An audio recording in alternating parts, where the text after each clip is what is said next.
আজকে আমাদের আলোচনার বিষয়বস্তু হলো মেমোরাইজেশন অর্থাৎ স্মৃতি, মেমোরি।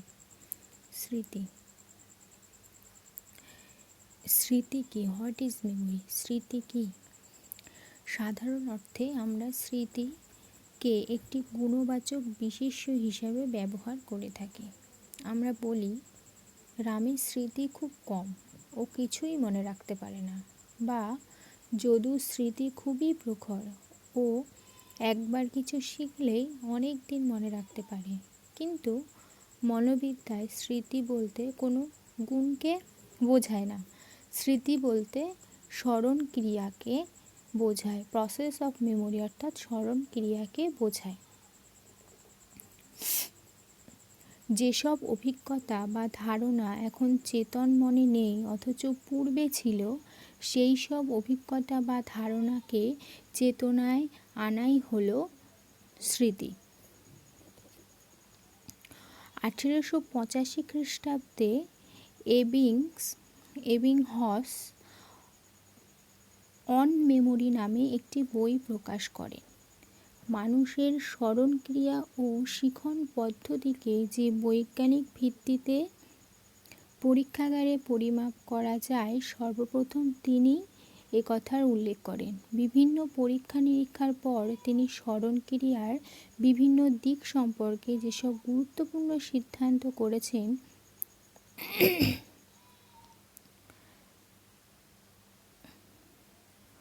কোনো কিছু শেখার পর বা কোনো অভিজ্ঞতা অর্জন করার পর আবার যখন সেই অভিজ্ঞতার পুনরাবৃত্তি করি, তখন আমরা বলি তার পেছনে স্মরণক্রিয়া কাজ করছে। মনোবিদ উডওয়ার্থ বলেছেন, যে প্রক্রিয়া দ্বারা আমরা পূর্বে শেখা কোনো কাজকে সেই একইভাবে পরবর্তীকালে সম্পাদন করতে পারি, তাই হলো স্মৃতি। Memory is our ability to encode, store, retain and subsequently recall information and past experience in the human brain। অর্থাৎ স্মৃতি হলো কি না? স্মৃতি অতীত অভিজ্ঞতাকে বর্তমান পরিস্থিতিতে পুনরুদ্রেক ঘটানোর প্রক্রিয়াই হচ্ছে স্মৃতি। মনোবিদ স্টাউট বলেছেন, পূর্বের অভিজ্ঞতার সঙ্গে পরিপূর্ণ সামঞ্জস্য রেখে আদর্শগতভাবে তার পুনরুদ্রেক করার প্রক্রিয়াই হল স্মৃতি।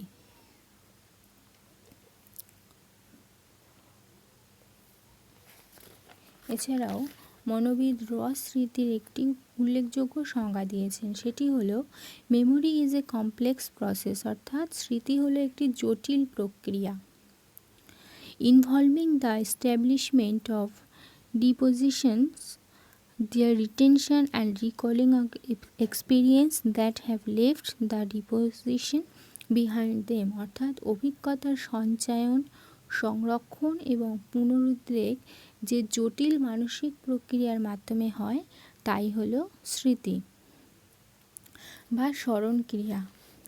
আমরা অনেকেই স্মরণ এবং স্মৃতি এই দুটিকে একই মনে করি, কিন্তু এই মেমোরি অর্থাৎ স্মৃতি আর স্মরণ এই দুটি একই জিনিস নয়।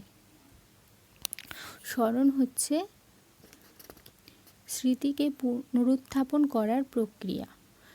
কোনো বিষয়বস্তু বা অতীত অভিজ্ঞতাকে বর্তমান পরিস্থিতিতে যে প্রক্রিয়ার মাধ্যমে আমরা পুনরুদ্রেক ঘটাই বা পুনরুত্থাপন করি, সেই প্রক্রিয়াকে বলা হয় স্মরণ।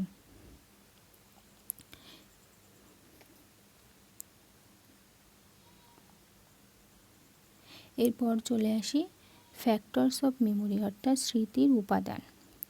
Memory involves 4 basic components or factors, অর্থাৎ কি স্মৃতি হচ্ছে 4টি প্রধান উপাদান নিয়ে গঠিত, অর্থাৎ স্মৃতির প্রধান 4টি উপাদান আছে।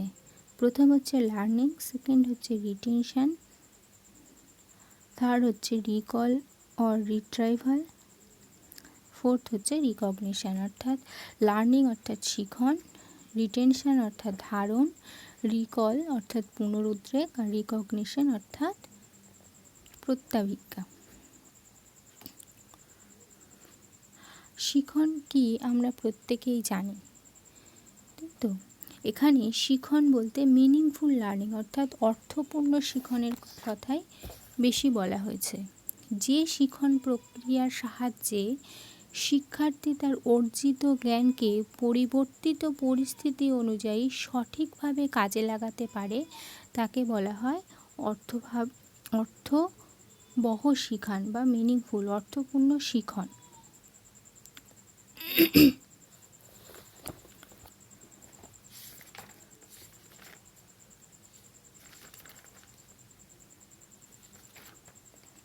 কোনো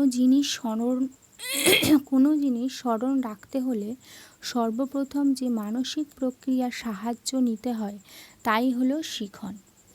শিখন কি তা আমরা প্রত্যেকেই জানি, তবে সাধারণভাবে বলতে পারি শিখনের দ্বারা কোনো নতুন অভিজ্ঞতাকে আমরা আমাদের অতীত অভিজ্ঞতা তন্ত্রের সঙ্গে যুক্ত করি, অর্থাৎ কোনো অভিজ্ঞতাকে মনের অভিজ্ঞতা জটের অংশ বিশেষে পরিণত করে। পরে এই শিখন জীবনের কোনো নতুন সমস্যার সমাধানে সাহায্য করে। স্মৃতি বা স্মরণ ক্রিয়ার দিক থেকে বিচার করলে একে আমরা এক কথায় অভিজ্ঞতা সঞ্চয়নের প্রক্রিয়া হিসাবে বিবেচনা করতে পারি। অন্যভাবে বলতে গেলে কোনো বিষয়বস্তুকে পুনঃ পুনঃ উপস্থাপনের মাধ্যমে তাকে মনের অভিজ্ঞতা সামগ্রীর অংশে পরিণত করাকেই বলা হয় শিখন প্রক্রিয়া। শিখন হলো মনের সক্রিয় প্রক্রিয়া এবং এর নির্দিষ্ট লক্ষ্য আছে।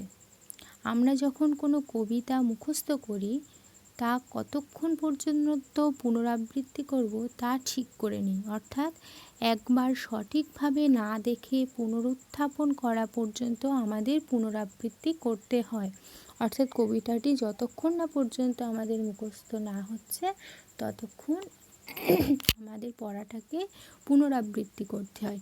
এই যে সঠিকভাবে একবার পুনরুত্থাপন করতে পারা, এটিই হলো শিখনের লক্ষ্য।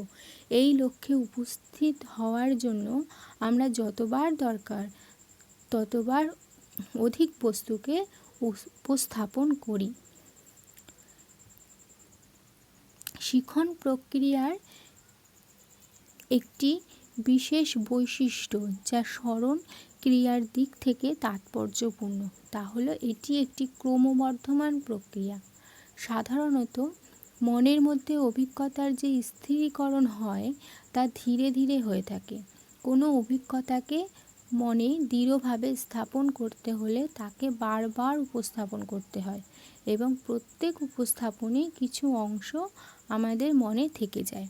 এমনইভাবে বারবার উপস্থাপনের ফলে একসময় অভিজ্ঞতার সম্পূর্ণ অংশটি মনে স্থান পায়। কোনো বিশেষ পরিস্থিতিতে বিভিন্ন উপস্থাপনে শিখনের পরিমাপকে ছক কাগজে স্থাপন করলে যে লেখচিত্র পাওয়া যায় তাকে বলা হয় শিখনের লেখচিত্র।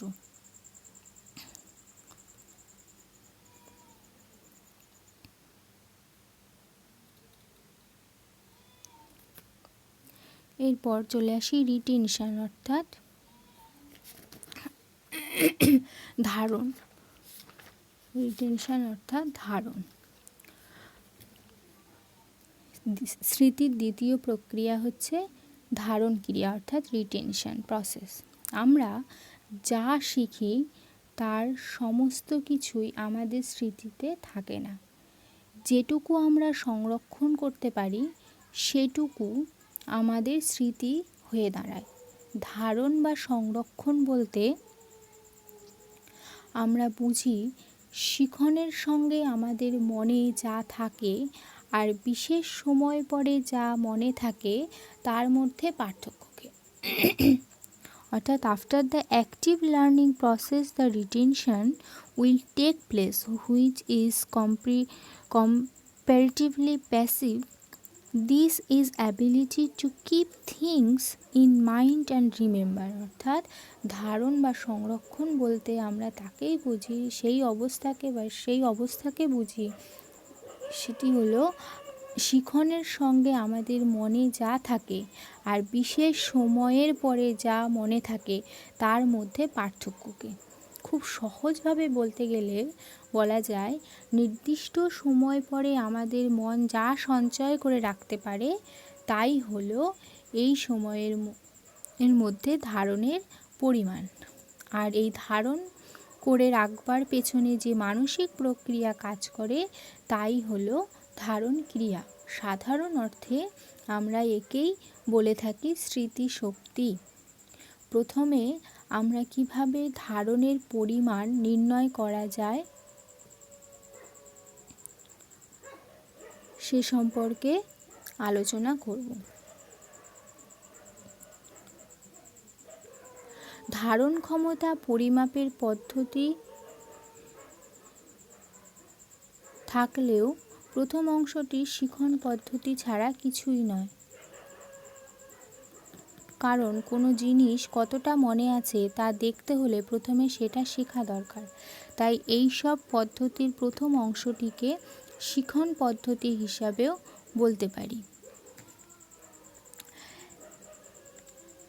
এই ধারণ পদ্ধতির প্রথম ধাপ হচ্ছে স্মৃতির পরিসর। জ্যাক বস 1887 খ্রিস্টাব্দে স্মরণ ক্রিয়ার উপর একটি বিশেষ ধরনের পরীক্ষা করেন। তার মতে আমাদের স্মরণ করার ক্ষমতারও একটি ব্যক্তিগত সীমা আছে। একে তিনি বলেন স্মৃতির পরিসর। আমরা কোনো জিনিস একবার দেখে বা শুনে যতটা নির্ভুলভাবে পুনরাবৃত্তি করতে পারি তাকেই বলা হয় স্মৃতির পরিসর, অর্থাৎ মেমোরি অফ স্প্যান। অর্থাৎ কি, আমরা কোনো জিনিস একবার দেখে বা শুনে যতটা নির্ভুলভাবে পুনরাবৃত্তি করতে পারি তাকেই বলা হয় স্মৃতির পরিসর।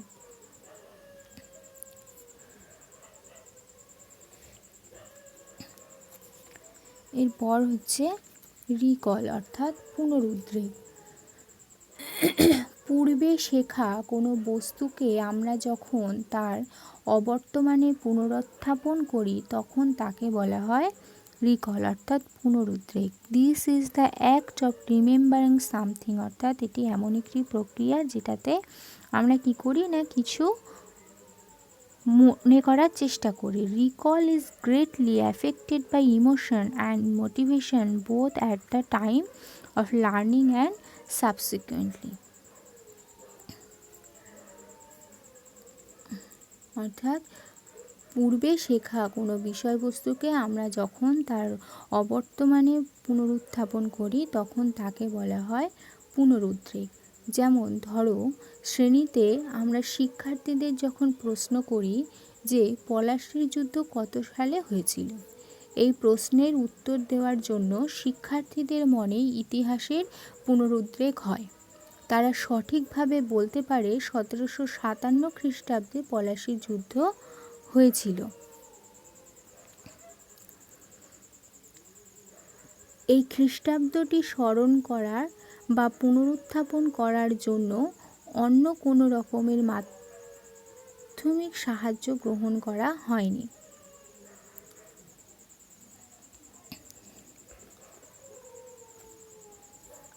আবার যখন আমরা ছাত্রদের প্রশ্ন করি পলাশীর যুদ্ধ হয়েছিল 1885 না 1775 না 1757 খ্রিস্টাব্দে, সঠিক উত্তরটি নিচে দাগ দাও, তখন যে প্রক্রিয়ার দ্বারা তারা ইতিহাসের ঘটনার পুনরুত্থাপন করে তাকে বলা হয় প্রত্যবিজ্ঞা, অর্থাৎ রিকগনিশন। অর্থাৎ recognition is awareness of previous experience. It is complete familiarity without any mistake. অর্থাৎ অভিজ্ঞতার বর্তমানে তার পুনরুত্থাপনকে বলা হয় প্রত্যাবিজ্ঞা। একে আমরা বিশেষ ধরনের উদ্দেশ্যমুখী প্রত্যক্ষণ হিসেবেও বিবেচনা করতে পারি।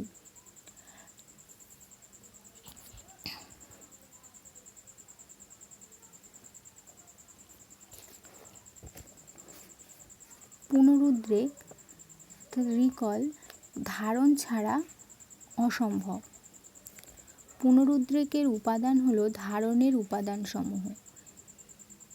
এছাড়া ধারণের শর্তাবলী পুনরুদ্রেকের জন্যও প্রয়োজন। তবে পুনরুদ্রেকের প্রধান কারণ হলো অভিভাবন এবং অনুষঙ্গ।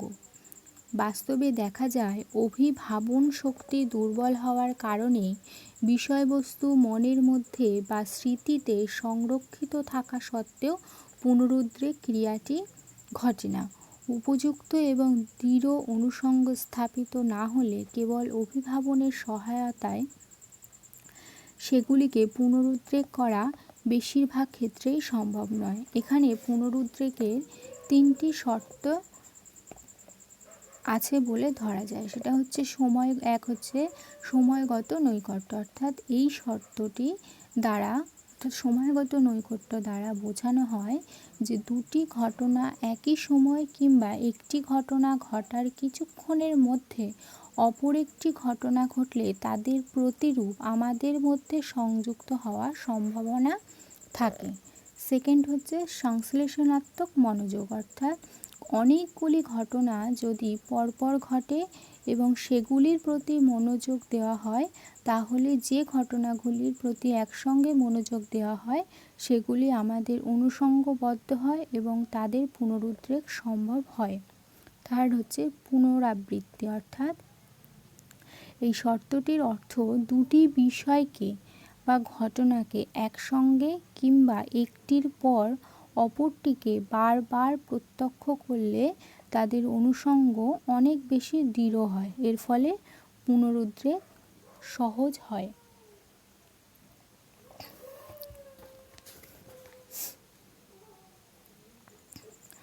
আজকের আলোচনার বিষয় এতটুকু। ধন্যবাদ।